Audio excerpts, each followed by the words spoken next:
आज हम गुरु के गंगा जल को समझने वाले हैं। देवगुरु बृहस्पति जो कि भाग्य के अपने कारक माने जाते हैं, यही देवगुरु बृहस्पति ठीक आपके इनकम भाव पर विराजमान है। देखा जाए तो ये एक ऐसा संजोग है जिस समय पर ये वृषभ राशि पर अर्थात कर्क राशि से ठीक एकादश भाव पर गुरु का साम्राज्य बना हुआ है। एक ऐसे राशि पर है जो स्थिर राशि है और 1 मई सन 2024 को यही प्रवेश भी कर गए हैं ठीक आपके इनकम के भाव पर।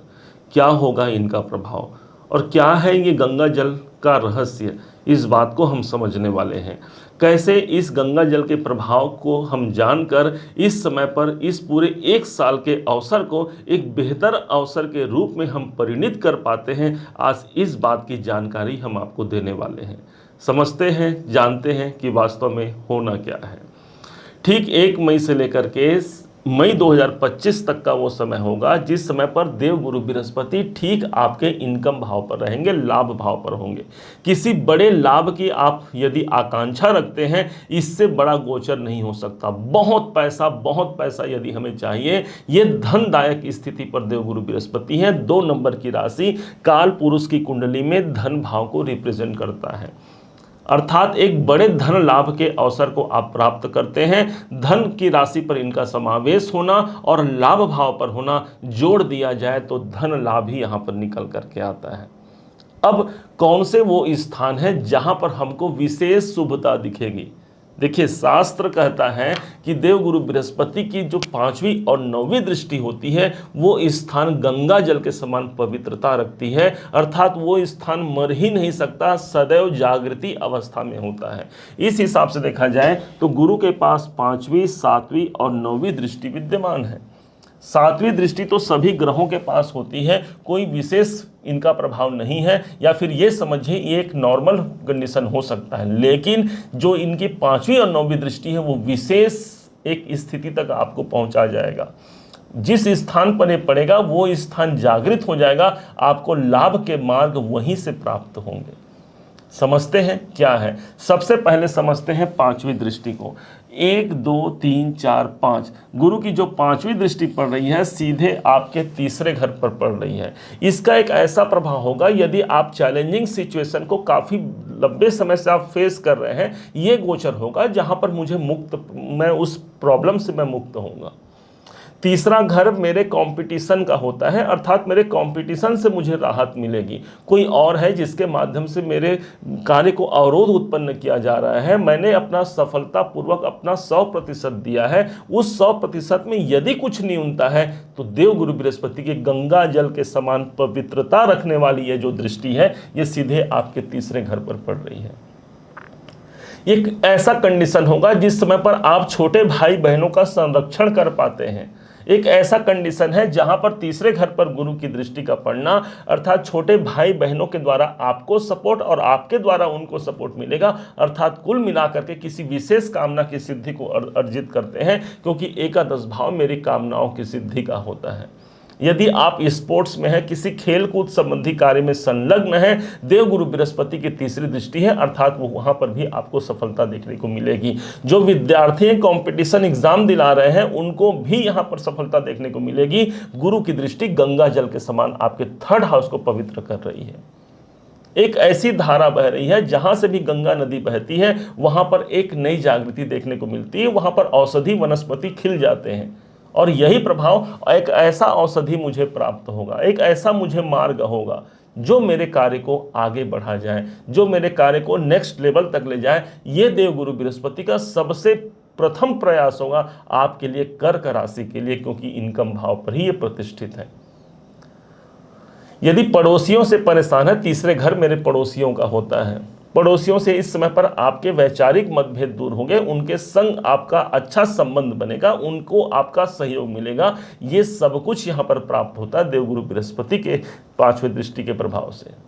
अब समझते हैं इनकी 7वीं दृष्टि जो नॉर्मल दृष्टि है, लेकिन भाई गुरु की दृष्टि है, गुरु का प्रभाव जिस स्थान पर पड़ेगा वो प्रभाव अपने आप गंगा जल के समान पवित्रता रखता है। 7वीं दृष्टि को देखा जाए तो सीधे 5म भाव पर पड़ता है।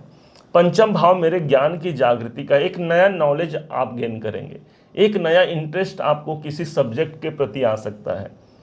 पंचम भाव यदि संतान संबंधी कोई प्रॉब्लम है, या संतान नहीं हो रहे हैं, या संतान के कैरियर को लेकर के आप परेशान हैं, उनके एजुकेशन को लेकर के आपकी चिंता है, तो यहाँ पर देवगुरु बृहस्पति एक नया विकल्प के साथ साथ बच्चों के सफलता का यहाँ पर पर्याय बनता है। गुरु की दृष्टि बनी हुई है। शेयर मार्केट इत्यादि से यदि आप लाभान्वित नहीं हो पा रहे हैं, या फिर आप प्लान बना रहे हैं शेयर मार्केट में क्या मुझे धन इन्वेस्ट करना चाहिए, तो देखिए गुरु की दृष्टि पड़ रही है पंचम भाव पर, शेयर मार्केट में आप पैसा लगा सकते हैं, लाभ होगा। परंतु एक बात कहा जाता है, जब भी आप कोई बड़े इन्वेस्टमेंट, बड़े धन को कहीं पर लगाना हो, तो एक बार अपनी कुंडली का विश्लेषण जरूर करा लीजिए, उसके पश्चात ही कहीं पर धन का आप धन कहीं पर आप लगा सकते हैं। अन्यथा गोचर में पंचम भाव की जागृति है।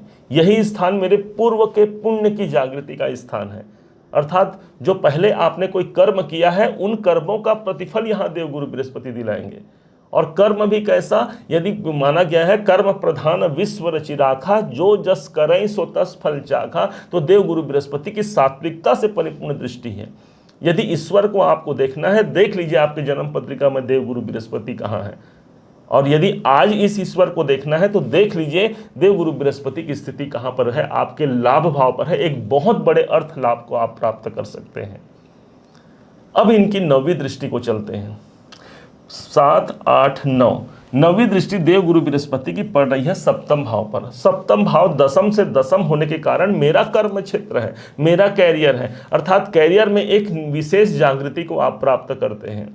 एक नए पद और प्रतिष्ठा की प्राप्ति होती है, एक नए पोजीशन की प्राप्ति होती है। गुरु की दृष्टि है। काल पुरुष की कुंडली में नवम भाव भाग्य का स्थान होता है, और गुरु देवता स्वयं भाग्य के कारक हो गए, अर्थात ये भाव कभी मर नहीं सकता, अर्थात सदैव जीवित रहेगा। नौकरी में एक नए प्रमोशन की प्राप्ति करते हैं। नौकरी जाने की यदि चिंता है तो कभी नहीं जाएगी, देवगुरु बृहस्पति की दृष्टि है। और यदि चली भी गई तो एक नए अच्छे नौकरी की आपको यहाँ पर प्राप्ति करा जाते हैं। गुरु की दृष्टि पड़ रही है सप्तम भाव पर। यही स्थान मेरे व्यापार का होता है। व्यापार में यदि आपको लग रहा है कि मैं एक नेक्स्ट लेवल तक का व्यापार कब पहुंच सकता हूं, ये गोचर आपको सफलता दिलाएगा, ये गोचर आपको उन्नति दिलाएगा और धन भी निकाल करके देगा, क्योंकि धन मतलब लाभ के भाव पर है, धन की राशि पर है, सप्तम भाव पर दृष्टि है, अर्थात बिजनेस से मुझे अच्छा खासा धन इस समय पर प्राप्त होगा। कोई नया बिजनेस प्रारंभ करना चाहते हैं, बिजनेस को कहीं और शिफ्ट करना चाहते हैं, देवगुरु बृहस्पति पूरे साल भर आपके संग संग खड़े रहने वाले ग्रह बनेंगे। विवाह इत्यादि को लेकर के यदि चिंतित है, विवाह बहुत से लोगों का इस समय पर यदि विवाह नहीं हुआ है कर्क राशि के जीवन में, तो विवाह हो ही जाएंगे। गुरु की दृष्टि है सप्तम भाव पर। बहुत महत्वपूर्ण बनता है, विवाह या वैवाहिक जीवन किसी कारण से अशांत है तो वहां से मुक्ति दिला जाएंगे देवगुरु बृहस्पति। ये इनके गंगा जल के समान पवित्रता रखने वाली दृष्टि जो सप्तम भाव पर है। आपका व्यवसाय, आपका जीवन यदि पार्टनरशिप में है तो कुल मिलाकर के पार्टनर से सपोर्ट मिलेगा, पार्टनर से सहयोग मिलेगा, आपके मित्रों का इस समय पर सपोर्ट मिलेगा। एक ऐसी स्थिति पर देवगुरु बृहस्पति आपको ला करके खड़ा करेंगे जहां पर हर दृष्टिकोण से मेरे लिए अनुकूल होगा। माना जाता है देवगुरु बृहस्पति जिस स्थान पर होते हैं वो स्थान दीपक तले अंधेरा होता है। आपको बस एक चीज ध्यान रखना है, आपके इनकम पर आपको अपना फोकस रखना है, क्योंकि होता यह है कि गुरु जहां पर होते हैं वहां पर हमारा फोकस नहीं बन पाता। और इसी कारण से इनकम यदि आपको प्राप्त हो रहे हैं, अच्छे खासे इनकम दिलाएंगे ये, यदि इनकम प्राप्त हो रहे हैं तो उसको कैसे मुझे मैनेज करना है, कैसे उसे संचय करना है, क्योंकि संचय करना है आपको। धन की बढ़ोतरी कब होती है? जब हम धन संचय करते हैं और उसे सही कार्य पर उसे इन्वेस्टमेंट करते हैं, तो हमारे धन की बढ़ोतरी हम देख सकते हैं। और ये गोचर आपके लिए उस आर्थिक लक्ष्य तक पहुंचाने के लिए इससे बेहतर गोचर निकल करके सामने नहीं आएगा। कौन से उपाय किए जाएं? साक्षात भगवान शिव शंकर जी इस गंगा को अपने जटाओं में समाहित रखते हैं। ज्ञान गंगा है भगवान शिव की जटाओं में, और इसीलिए कहा जाता है भगवान शिव शंकर जी पर गंगा जल को अर्पण किया जाए। गंगा जी का पावन जल जो शिव को अर्पण करता, अश्वमेध के यज्ञ बराबर उसको फल है मिलता।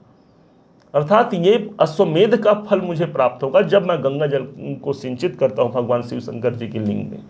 और ये प्रभाव, ये गोचर एक बहुत बड़ी उन्नति तक आपको पहुंचाएगा। इस बात को समझते हुए, भगवान शिव की आराधना करते हुए इस गोचर का भरपूर लाभ लीजिए। भरपूर आपको देवगुरु बृहस्पति का साथ मिल करके ही रहेगा।